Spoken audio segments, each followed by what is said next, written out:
Hello and welcome to another seminar from the AreaS research group. AreaS is a transdisciplinary area studies research group. It was established in June 2016 and is part of the Department of Languages, Literature and Culture at Østfold University College. The focus of our group is the analysis of physical and abstract areas, and through book publications, seminars, and active participation in public debate, AreaS promotes democratic principles and analysis how these principles can be strengthened or undermined. This seminar is part of the publication of our new book, Trust and the Threat: Challenges in a Digital Society, which is currently in production with our publisher Waxmann in Germany, and will be published in November and in paper version and in open access. And this volume is the third in a trilogy that began in 2019 with the publication of Discussing Borders, Escaping Traps, Transdisciplinary and Transspatial Approaches, and continued in 2022 with the publication of Living Alliances, Interdisciplinary Perspectives. In our new volume, we investigate the notion of trust in a digital society. How do we build trust and trusting relationships in the context of digitalization? And what are the main challenges we face when it comes to trust in a digital world? This volume explores, among other things, the digital political participation in the 2014 independence referendum in Scotland, foreign cyber interference in the French presidential election in 2017 and 2022, or through TikTok, digital manipulation in crisis pregnancy centers in the US, climate change discussions on Wikipedia, or the relationship between trust and artificial intelligence. In each seminar, we present one or several chapters. And today, we intend to focus on audience trust perception among fact-checkers in Mali and Scandinavian fact-checking of the Israel-Hamas conflict. Our distinguished guests are Samba Dialimpa Badji and Elin Strand Larsen. Samba is a research fellow with DDMAC project and a PhD candidate at Oslo Metropolitan University, Norway, with background in journalism and fact-checking. Elin is associate professor at Østfold University College with a background in media and communication studies. And Samba, my first question goes to you. Welcome. Thank you. You are a doctoral student. Can you give us a brief outline of your thesis project and tell us how the chapter you wrote for our book relates to this PhD?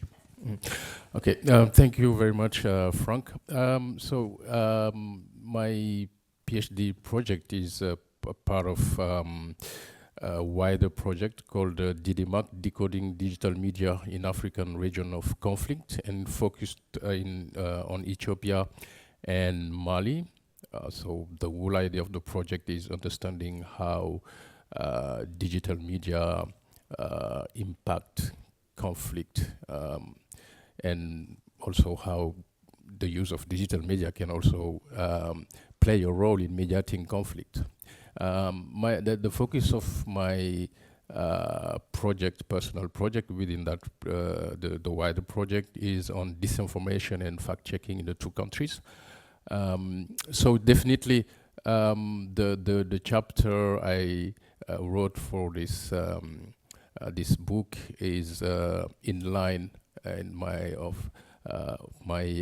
project, because I think studying disinformation and fact-checking in these specific settings of conflict and in authoritarian context, because in Ethiopia and Mali, it's really hard for journalists to do their work in the current context. So it was interesting to try to understand how fact-checkers, how they interact with their audiences, and what kind of perceptions they have of the audience trust with their work, specifically in the context they're working, that is very polarized. So yeah, the chapter is really in line with my research. And how long have you come in your PhD? When will you be finished? I will finish in August 25, so I'm almost there. Yeah, but there's still a lot of work to do, but yeah, it's progressing quite well. Good. Elin, what about you? How did you come up with the subject for your chapter, and what motivated your choice? Yeah. So I would like to take you back to a publication that I had in 2019, actually, to explain the motivation for the choice of topic, because then I wrote another chapter on fact-checking, looking into a Norwegian fact-checking organization called Faktisk and the French fact-checking organization called Crosscheck. And they were both, they had just recently launched, and they were fact-checking the parliamentary election in Norway and the presidential election in France, both taking place in 2017.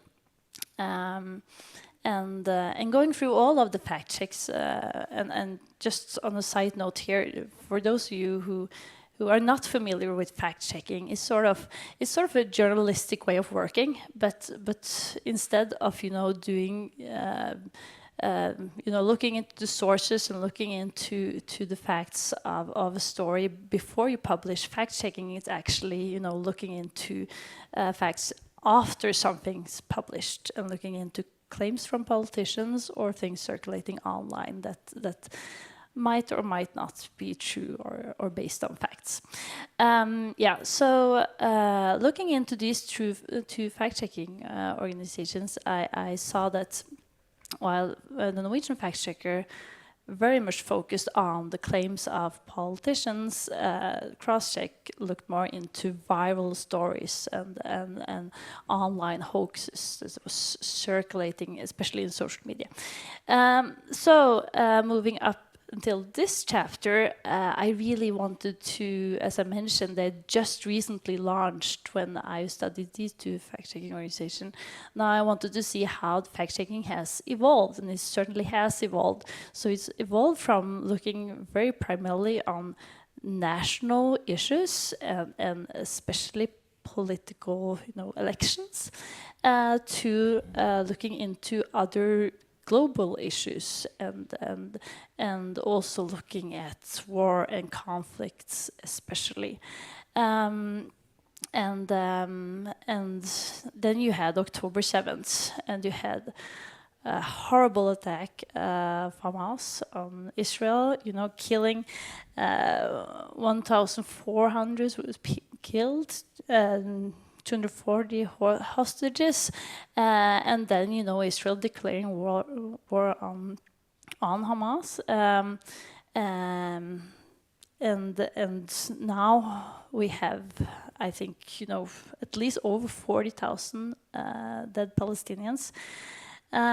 So looking into the fact-checking of a war and a conflict from a faraway area, with limited access, no access really, with so much visuals, so much pictures and videos circulating online, having the fact checkers, having them, reflect about how they were working and the challenges that they faced, and also looking at what they were, at the same time that they were actually fact-checking these events. And just to maybe resize your article, your chapter, you are writing about the two first months of the war. Yeah. So exactly. I mean, there's a progression that we can talk about later, but I mean, you're focusing on the two first months of the conflict. Yeah, and I'm also looking into 3 Scandinavian fact checkers. And and you interviewed people working for those fact checking. Representatives for these 3. Another thing, you were mentioned your article from 2020 2022. And I have to repeat once again that all AreaS books are in open access. So if you go on our website, you will get access to our books, and you will find our articles for free. Open access. On open access. So that's just had to say that. Samba, let's start with your chapter. Can you tell us a little bit about because we're not familiar with that, the current political situation in Mali and how it affects media consumers and the work of journalists? Because you've been a journalist for a long time. Yeah. I don't know how much you know about Mali, but it's a country that is going through a violent conflict since 2012 that started in the north of the country, where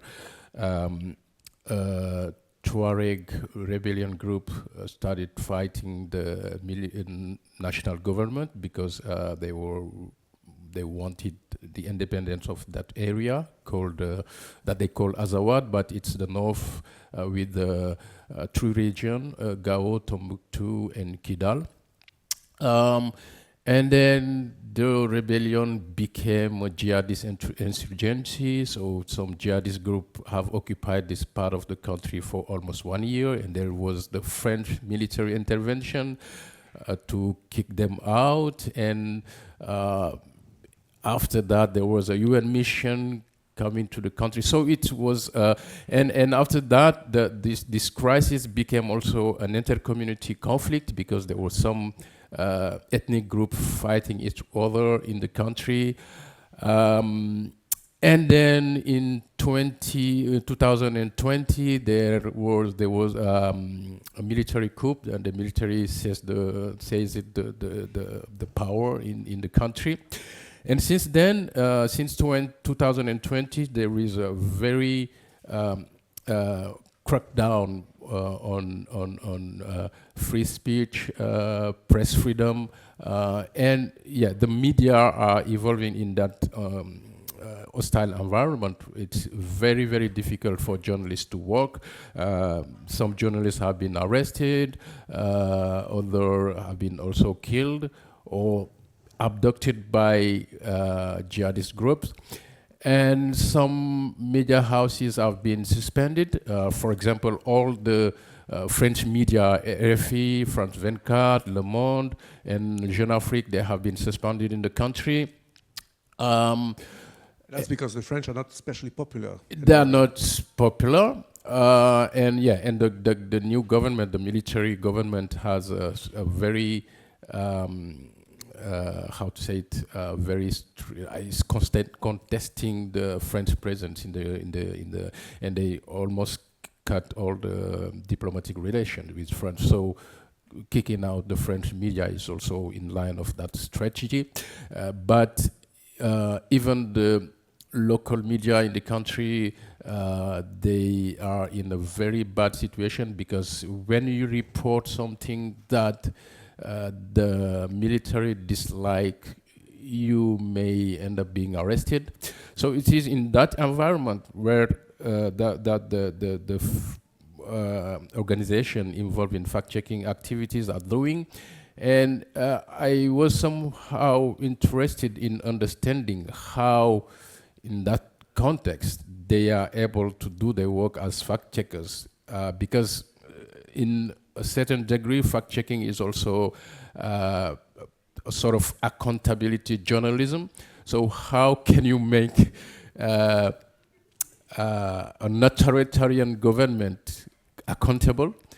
And at the same time, there is a huge polarization of the political landscape, because the government are also manipulating some influencers to use social media to harass all the people that are critical, even the journalists.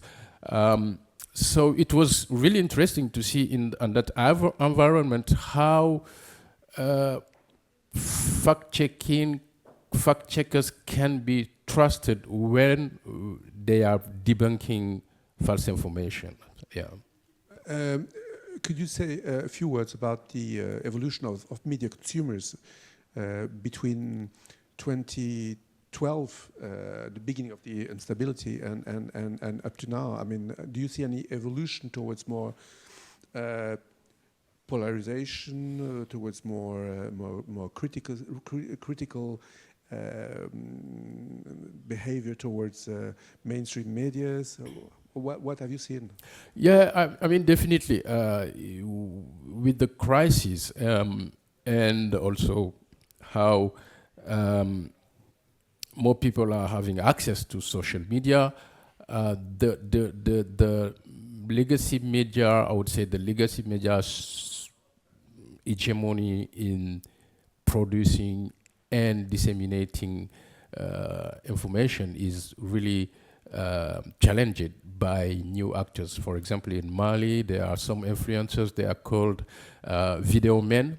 It's sort of neologism because these are influencers that use the social media platform to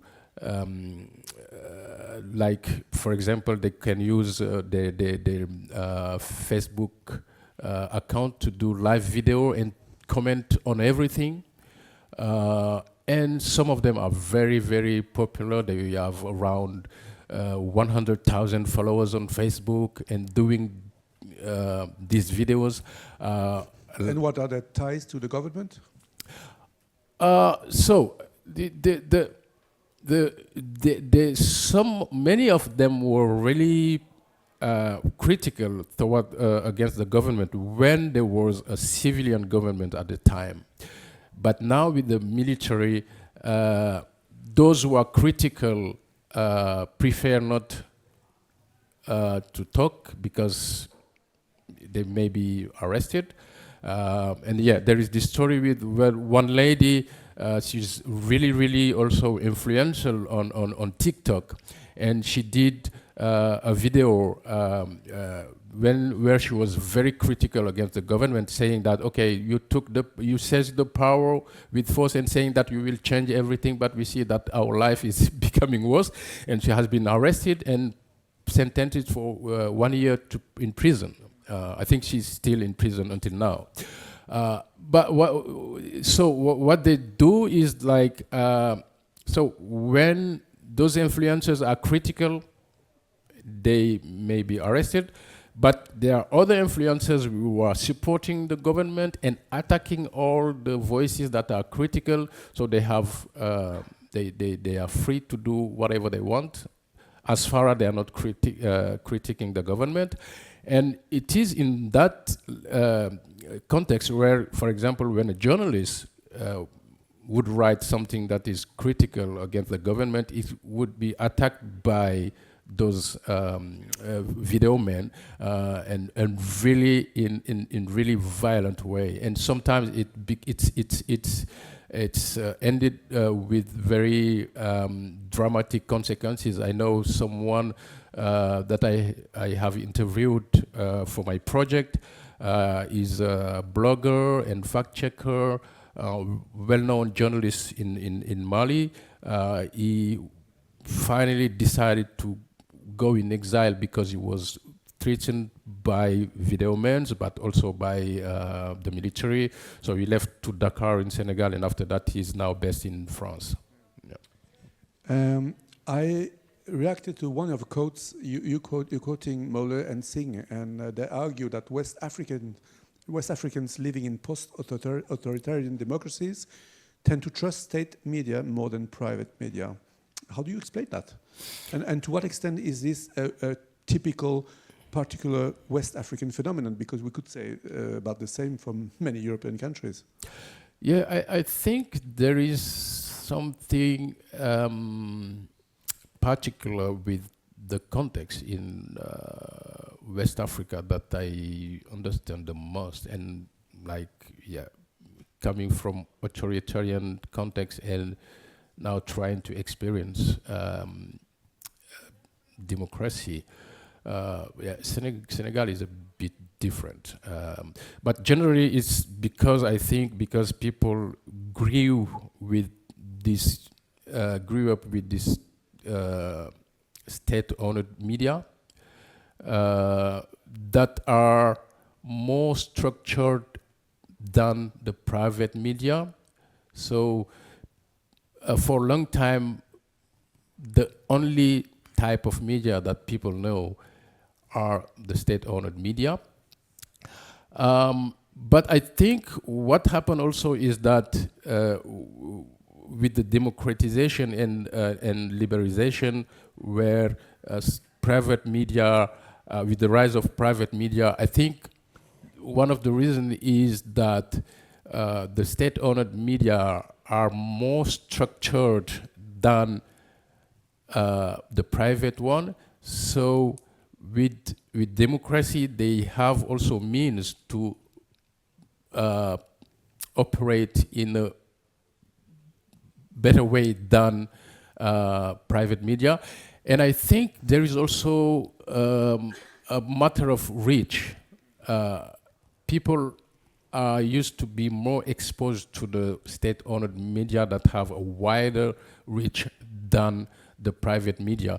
And I think that there is another reason. For the economic reason, private media tend to go more sensational than doing, very good journalism. So that can have an impact on how people trust the two type of media. Yeah.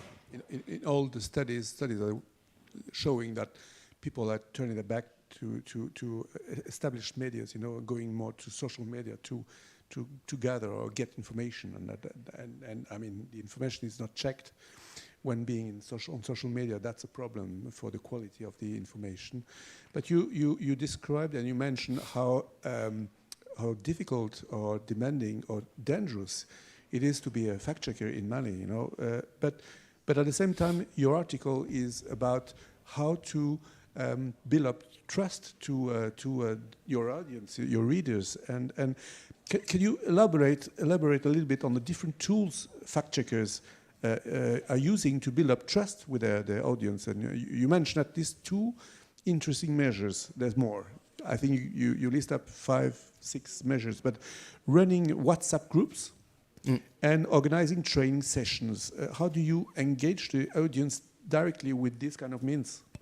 So first of all, I would say that building trust, especially for fact checkers in that settings in Mali, is very important because it's a very polarized context. For example, I go to comment section of the social media platform. For example, on Facebook, when they publish an article, you will see someone commenting, why are you saying this? Who are you working for? Where are you getting your funds from to do what you're doing? And you are, or for example, if they contradict a claim made by government official, that what they are not doing anymore because of this what I've described earlier. So it's a very difficult context.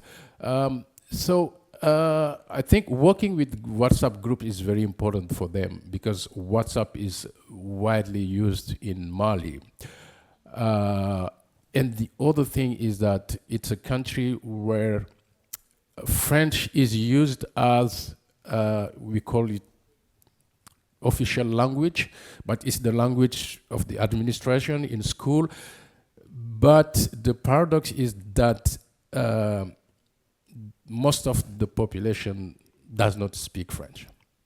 So when you do your work in French, like fact checkers, they do their work in French, there is a large portion of the population that is not exposed on that. So using WhatsApp for them is a way to reach a wider audience and an audience that is not literate in French. So what they do is like creating content or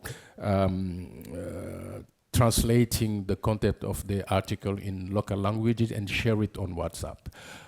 And the other thing that they do is that by doing this, they also ask the audience, the member of the audience, to contact them if they see something that they are not sure of the accuracy of a video or picture or a claim. You can contact us, and we will verify and share the content with you. And that's how they try to engage with the audience. So in a way of trying to build trust, but trying also to widen the audience, because with WhatsApp they can reach. WhatsApp groups are really popular in the country.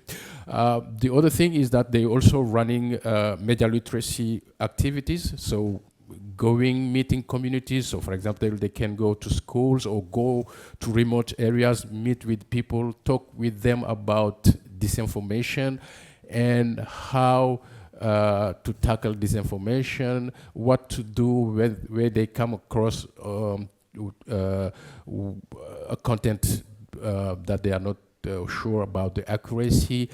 And there is an experience that I was told while doing my research that was that I found very interesting. So someone told me that in remote areas there are some young people who are sort of journalists for the community. What they do is that they create WhatsApp group of like, I would say 100, 200 people who are in that group. And what they do is that they go and listen to radio, watch TV, France 24, RFI, when they was broadcasting in Mali at the time.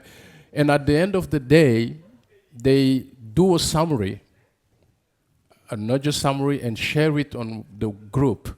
And the members would pay a monthly fee for that. Yes. But but one of the pitfalls or the dangers is that sometimes they won't report accurately. So when one of the fact-checking organizations saw that, what they did is that partner with those young people and tell them, okay, we are doing this job. We want you to share our content. So what they do is that when they do a fact check, they share it with these young people. So they translate it, and those young people share it within their group. And on the other end, they also, these young people ask people, okay, if you have something that you want to be verified, you can ask us, and we will ask to these fact checkers to verify, and they'll share it with you. And I saw it's a very interesting case for me as someone researching fact checking, and it was very insightful. And it's a way for them to engage with the audience and to make also the audience understand that the work that they are doing is useful. And learning them to be more critical to what they read. Absolutely. And shaping a kind of virtuous circle. Yes. Yeah. Last question, Samba. You are Senegalese. Could you compare the situation in Mali with the situation in your neighboring country, your home country? What are the differences and similarities that you can see between the two countries? And to what extent does the phenomenon you describe in your chapter apply to the broader West African region? You were talking about the Sahel region. What do you see as differences and common features? I think, if I compare Mali and Senegal, the context is very different. Or I would say since 2012, when the crisis broke in Mali, one of the differences is in Senegal we still have a very free press, where journalists are almost free to write everything they want. Yeah, sometimes you can be arrested, or I had a friend who spent 3 or 4 months in prison last year. I think I told you about that. But it was a specific period that we were living at that time. But generally, the press is free in Senegal. But the similarities is the situation I described earlier is the reason the linguistic diversity, or the fact that the disconnection between the language we use in the administration and the language that is the common language in the country.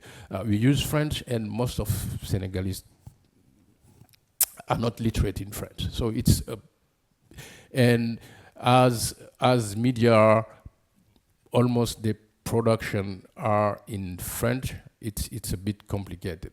Like in fact checking, almost. But now the fact checkers are understanding that problem and starting to work more and more in local languages. We had this experience by the time I was doing fact checking in Senegal with Africa Check. We had this experience that we tried doing using radio drama for media literacy and fighting against disinformation. That was very interesting. But definitely, yeah, there is a big difference between Senegal, but we have the same pattern from Mali, Burkina Faso, and Niger, because these three countries are experiencing exactly the same problems with security issues, political issues, and now the three countries are now ruled by military. And for the record, they just quit the bloc, West African bloc called ECOWAS, and they created their own bloc for the three countries ruled by militaries. So we have exactly the same trend where cracking down the press, free speech is, the civic spaces are shrinking. So even in those three countries, also fact checkers are confronted with big problems. I think you mentioned earlier today that there's a difference between Senegal, which has a long-lasting democratic tradition that you won't find in the other countries. Yeah, that's it. For example, Senegal has never experienced a military coup since the independence in 1960.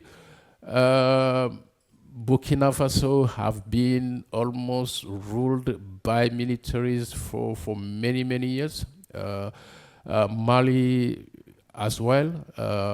The coup in the coup in 2020 was the third in the country's history. And I think Burkina Faso is the African country that have registered the most of the coup in the continent. Niger as well. So we have in West Africa, I think we have only Senegal and Cabo Verde, where we did not, there will never been, where the military never seized the power. And Senegal is a very good experience, but for me, and from my experience, I think if we are talking about democracy, the best example is Cabo Verde. Yeah, people don't talk about it, but it's the best example. And I think it's maybe the reason that nobody talks about Cabo Verde, because when the media talk about Africa all the time, it's about conflict, political issues, political conflict, elections. Nobody talks about Cabo Verde because maybe it's the country that is very stable and democratic country. I mean, there are two thoughts. The first one is that there's a great variety of situations. I mean, you cannot generalize. And the second one is the linkage between democracy and information quality, which is very important. Yeah. Elin, now your turn. Yeah, thank you. You begin the chapter by defining different types of propaganda in wartime. Could you return to the notion of white, grey, and black propaganda and explain to us the basic difference between propaganda in wartime and propaganda, or I would call it maybe persuasion in peacetime? Because fake news is quite a new notion or a new way of talking about basically propaganda, and propaganda. You can go back to World War I, looking at from a spectrum from black propaganda, where you have unclear source and you do not know if there is based on facts or not, to white propaganda, where you have a clear source. It's facts. It's you can control the facts, but it's framed and presented in a way to present the sender of the message as sort of the good guy. And between those two, you have sort of a gray type of propaganda that you might find a lot of today, where it might be a known source, it might not be a known source, it might be based on facts, but you might also, have pictures or videos taken out of context, or basically presented in a way to very much focus on the emotion that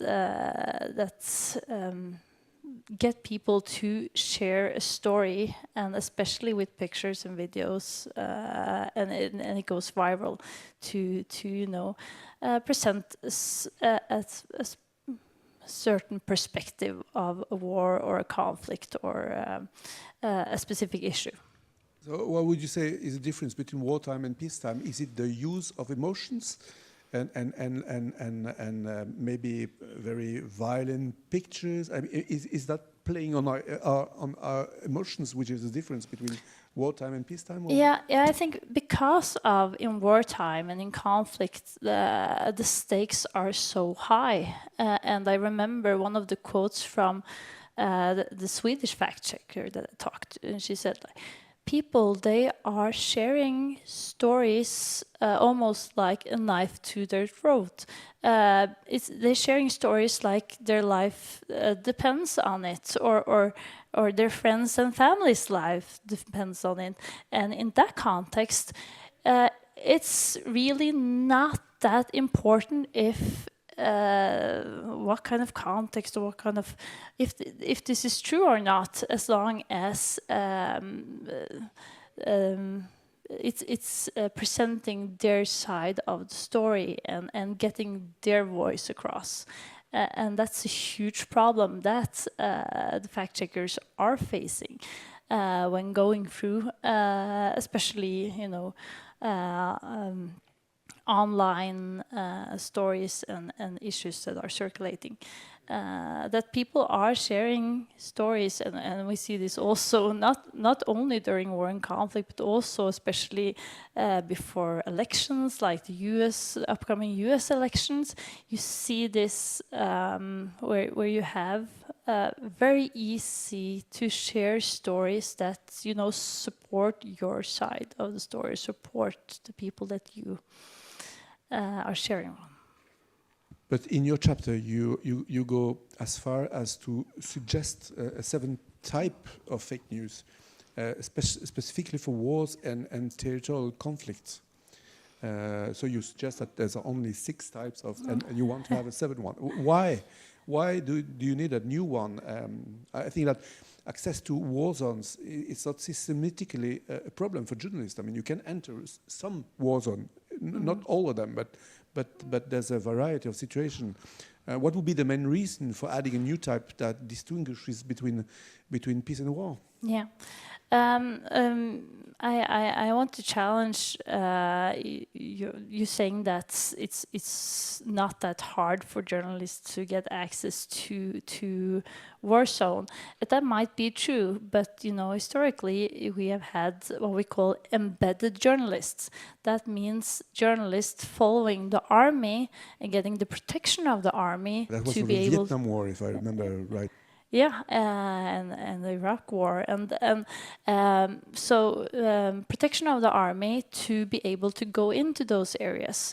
But then again, you're also quite limited to the areas where the army, the forces, the defense forces will show you.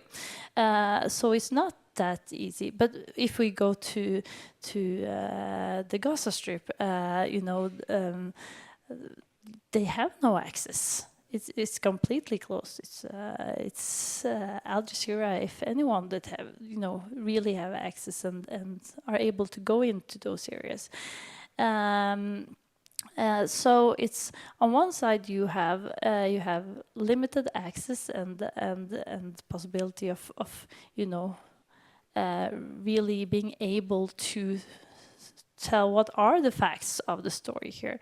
And you also have the other side of the story where it's so important to show strength on the battlefield, to enhance the sort of the loyalty and the war effort at home, and that you pretty much do not have,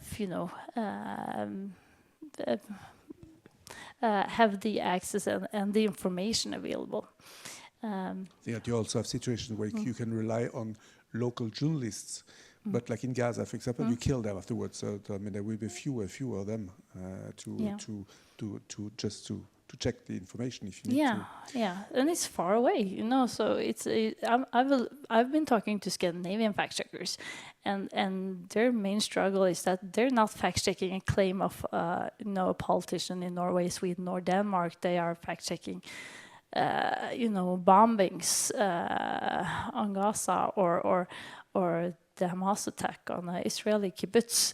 It's extremely far away, but they're also at the same time talking to an audience in the Scandinavian countries that are very much polarized and very much,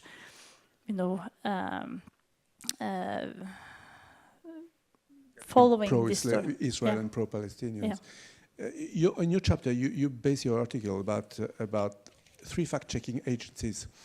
Can you introduce them shortly and explain the similarities and differences between them? Yeah. Okay, so very short. Looking into Norwegian fact-checker Faktisk, launched in 2017, just like I said in the beginning here. In 2022, they actually also launched something called Faktisk Verifiserbar, Faktisk Verified. And that was because of the Russian invasion in Ukraine. And they saw a boost of images, videos, pictures that especially the mainstream media needed someone to just verify if can we use these pictures on in the evening news. So they were very much focused on the visual, reverse picture searches using satellite pictures and so on to verify the images, and then it resurfaced during this conflict. That's the Norwegian actor Faktisk. Yeah. Then you have the Swedish fact checker Källkritikbyrån. Rather small newsroom. Only one permanent employee, and they did have some stories from this conflict, but also had a range of other stories because they have been fact checking since Källkritikbyrån from 2014, Faktisk from 2017. So they have been fact checking everything from the elections to the pandemic to the different conflicts and war. Checkte in Denmark, was launched in 2016. Quite similar to Faktisk in the way they look into and fact check this issue. They had on the 2-month period that I looked into, they had 16, 17 fact checks looking into different aspects from, what's happening in the Israeli kibbutz after the Hamas attack to the bombings on the Gaza Strip to more stories from home, sort of looking into the pro-Palestinian demonstrations, who joined into those demonstrations, what was said, what kind of flags they used during these demonstrations. While Källkritikbyrån did have a fewer stories looking into this.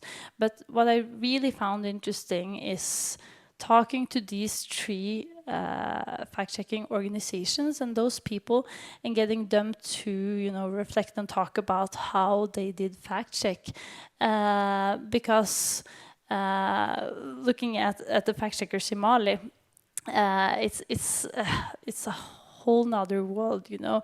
So even though my fact checkers, they did get some criticism, they were accused of, you know, taking one side of the story and so on, but they didn't risk their lives. They were perfectly fine with sharing and when you their interview names your fact checkers, they're anonymous because that's dangerous. So that's, I mean, you get a feeling of the dangerosity of the situation when the people are able to communicate and talk, but anonymously.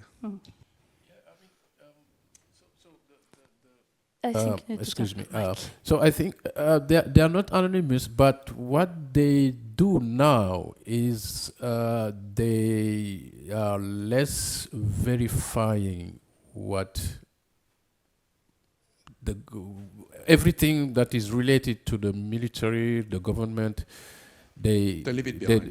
They leave it behind. So that's the way they find to protect themselves. So they now just focusing on viral content shared on social media and on other topics, but not related to what the government is doing. Because if you do a fact check on a claim made by the president and you say that it's not true or it's false, you know, you may have big problems. Elin, back to you. You describe how the three agencies are dealing with uncertainty of information because they don't have direct access to the crime scene or the war scene. And they make the distinction between verifying an assertion and making a certainty visible. I mean, it's not clear to me, you know, what is verifying an assertion and making a certainty visible? What's the difference? So the fact checkers that I talked to, they talked about having like, this is what we know articles. Because of the limited access to the area, they would have to, you know, to just inform about this is what we know and being honest about that. And one specific example was after the Hamas attack on an Israeli kibbutz on the 7th of October. They had a TV station and a reporter following IDF, the Israeli Defense Forces, into the area and reporting live back to the audience that we have had 40 babies carried out, and they are also beheaded, their heads cut off. And all of the three fact checkers that I looked into, they all had this story. And they tried really hard to find out if this was true or not. They knew that it was a horrible attack. They knew that there were many dead, but were there actually so many babies, and were they beheaded? They couldn't, you know, make that. They couldn't make that case. They couldn't say if that is true or not. And talking to one of the fact checkers, she said that this is also not really our job to say that this is true or not, because that's in the best case that's the local media need to say so and need to present that. But what we can say is that, okay, here we have a lot of TV stations and other people sharing information, basically saying that this is what happened, this is the truth. Now we are saying instead that we're taking, you know, one step back and saying that we can't say this for certain. So many of the stories that they presented was very much focusing on, you know, telling people this is what we know and these are the amounts of information that we do not know and that we can't say for certain and that we can't, you know, uncritically share. One common feature I found in your articles or your chapters was on one side you have the fact-checking function. I mean, you are informing your audience, you know, And then you have the second group, which is the angry ones. You know, how do you handle the angry ones? I mean, in your article, you mentioned them, and in your article you mentioned the group session, you know, the WhatsApp groups. But there, for people supporting you, believing in you, what do you do with the other ones? And I can imagine that the other ones are many people. So that's a common question. How do you handle the angry ones, the one not believing in you as a fact checker? That's interesting. Or in fact checking? Yeah, that part is very complicated, and I'm talking about my experience about as a fact checker, because sometimes you have in the audience some member of the audience that actually are reluctant to facts.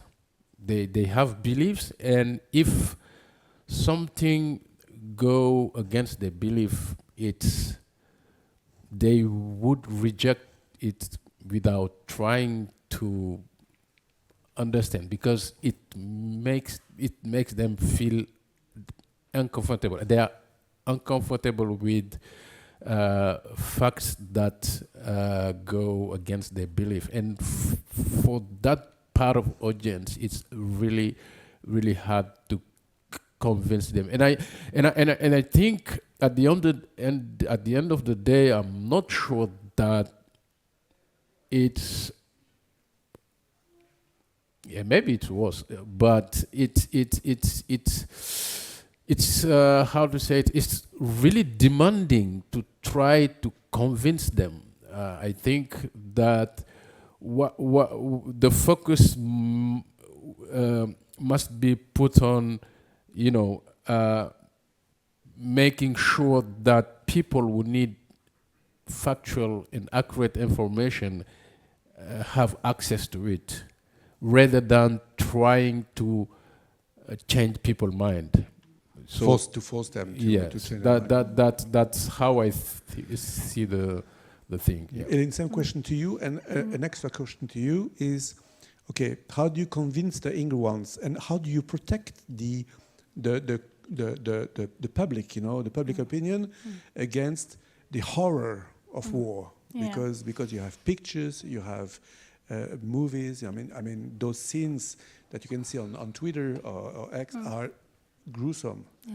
You know, how do you protect your audience and at the same time informing them? Yeah. So to your first question about, you know, the critical and the people that present the criticism, my fact checkers, they're very much focused on going into dialogue with them, talking with them, having conversations with them, trying to educate them without, you know, having, you know, from a top-down perspective.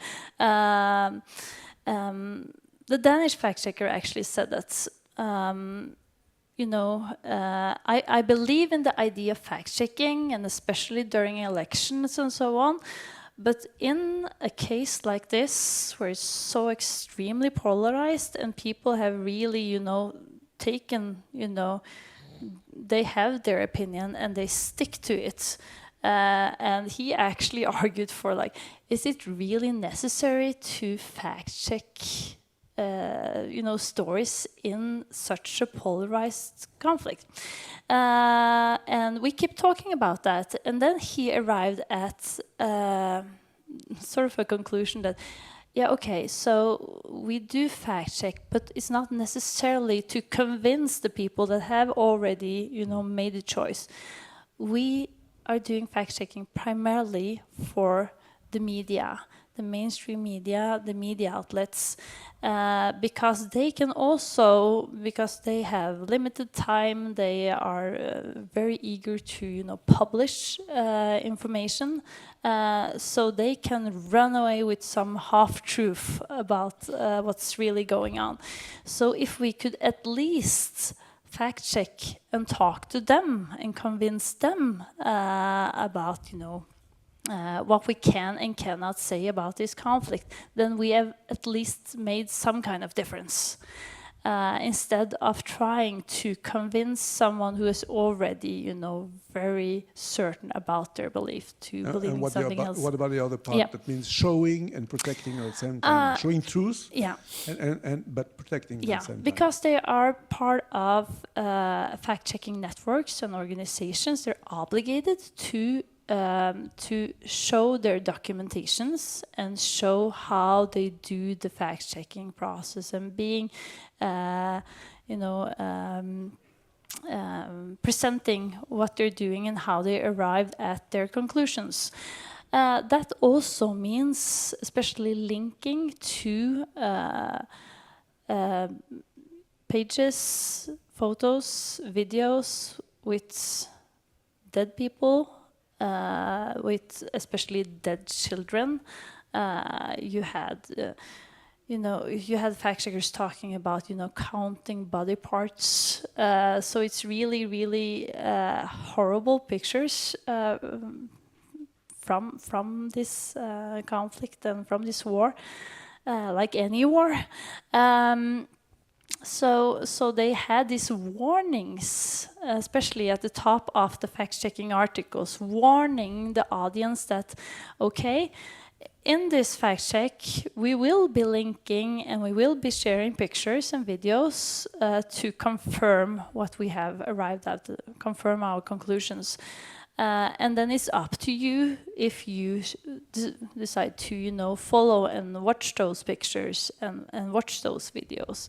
So at this one time, they are able to, document their fact check, and on the other hand, you sort of protecting an audience. And as one of the fact checkers said, that you should be able to decide if you want to cough on your morning coffee, because you suddenly see a picture that will be stuck on your mind forever. So that was sort of a balance between documenting and as Samba mentioned, there's surely a difference between private media and public media. The threshold for decency might be different if you want to shock the audience to sell your paper or so. So there's must be differences. But last question to you, Elin. You wrote your chapter is about the 2 first months of the war, and a year has passed now. And last week, Hamas leader Yahya Sinwar was finally killed by the Israel army. Yeah. How would you say fact-checking in this conflict has evolved over time? Well, it's important for me to say first that I've most specifically looked into the first 2 months. So I can't say anything for certain, like the fact checkers do. But it's a gut feeling. Yeah. My impression is that there are still very much focus on verifying pictures, verifying videos, visuals from the war, from using satellite pictures to looking into pictures, videos circulating online, and also that it might have moved from Hamas and Gaza to Hezbollah and Lebanon, and also the attack on Israel by Iran, that you have sort of it's moved into sort of a bigger area in the Middle East. So one of the latest fact check from Faktisk show satellite pictures of the Gaza Strip and how much destruction has happened there for the last year. The war has lasted. About 70% of all buildings. That's and Shekte, one of their latest fact checks is looking into videos and pictures from the attack on Israel by Iran, claiming pictures and videos claiming to be showing the missile attack, but it's actually from other places, other times. Reminds me of Colin Powell showing the proofs of the Iraqis having the nuclear bomb. You remember this show. You know what? I mean, we don't have more time to do. It's a very interesting interview and very interesting chapters that you have written for our book. So we're going to stop the live session now, and we're going to take some questions, but for reasons of